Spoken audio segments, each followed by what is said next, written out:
contact your live leads. Contact live versus web.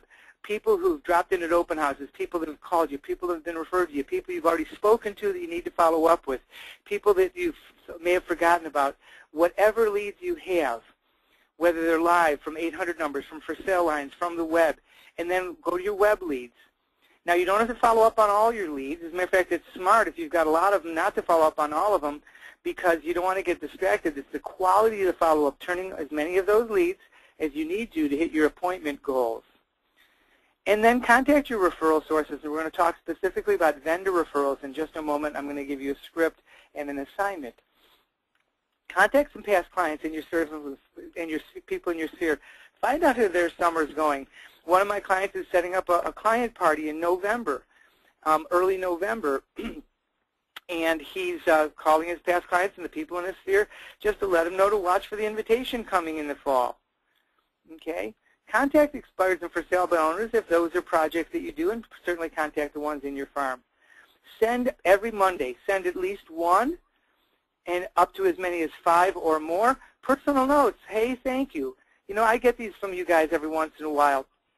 So send them to everybody from your barber, the guy who cuts your lawn, to the clients who you thought of, and people who referred you business. And just Rebecca, why don't you as today's I'm going to do a few things as today's resource document, but I want you to add to it the personal notes. I have 2 or 3 pages of ideas for personal notes. Just thank you for this or whatever. Make it easy for you to send those notes.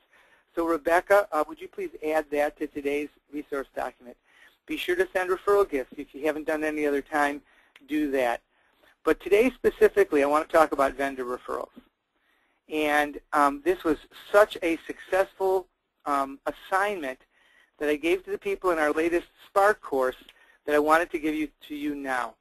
I want every single one of you, okay? There's dozens of you on the phone right now. I want every single one of you, okay, to call one or more. I prefer if you called all of the people who send you, I'm sorry, I'm going to reverse that, who you send business. Right now, pick up your pen or pencil. Right now, pick up your pen or pencil, and I want you to write down, who do you send business to? Write down their name. What's the name of the lender or lenders that you send business to? What's the name of the attorneys or the title companies that you send business to? What's the name of the inspector that you send business to? What's the name of the plumber or the carpenter that you send business to? What's the name of the dentist, the restaurant? What is the name of every single type of person that you send business to? Who do you send business to? And start with the ones you send a lot of business to. You know, Kim, you probably put thousands and thousands and thousands, not probably, I'm sure, of dollars in the pockets of lenders and probably attorneys and very likely inspectors. And I want you to say this. I'm working with this coach, or I'm taking this course. During the course we said I'm taking this course. I'm working with this coach, okay? And Rebecca, you might just copy and paste this. You could take the whole slide or copy and paste it into, it's not in the book. In the Spark manual, we're going to put it in the next one, and put this also on today's resource doc.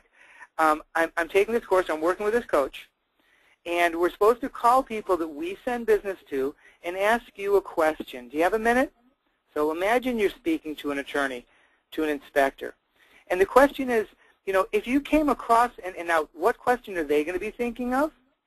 They're going to be thinking that you're going to ask for business, but you're not.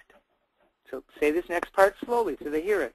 The question is this: if you came across someone buying or selling, would you feel comfortable referring me to them? Okay? Now, one of the people in the class, and I related this very interesting story. She called a lender, the lender that she puts thousands of dollars in this lender's pocket each year. I'm laughing, you'll laugh too. And the lender's immediate response, if you came across somebody buying or selling, would you feel comfortable referring me?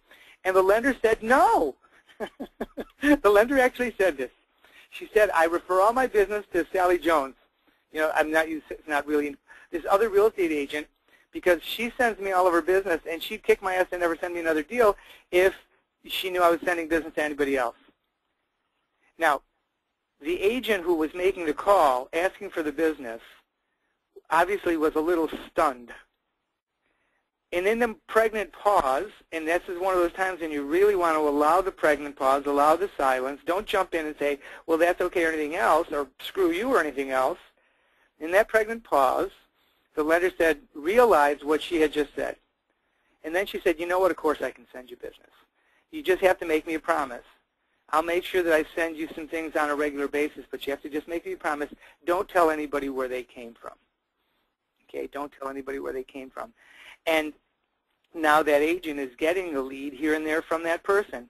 And this was the most amazing exercise I've ever done with a class, because nearly everyone who made these calls got business. They were just asking, would you feel comfortable? And then you say, well, if you don't mind me asking, do you know anyone right now?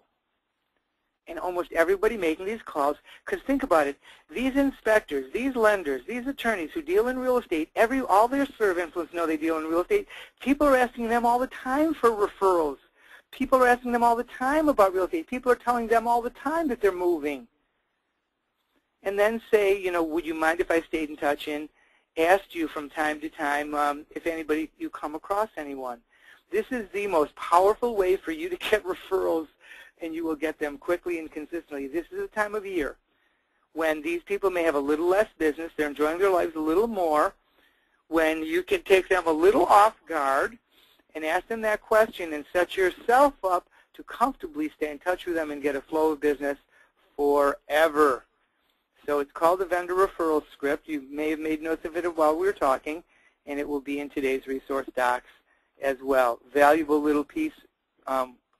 Shouldn't call it a little piece. Oh, then at the bottom it says, oh, come on. It says rehearse, and then make the call. So practice it once or twice, and then make the calls. The key here is that you create this simple schedule. Monday make appointments, to form habits that ensure every aspect of your business is successfully handled every week. So Monday you make appointments. You know you don't have to worry about appointments the rest of the week. Or if you don't get the appointments that you need, you made a priority top of your mind first thing in the week.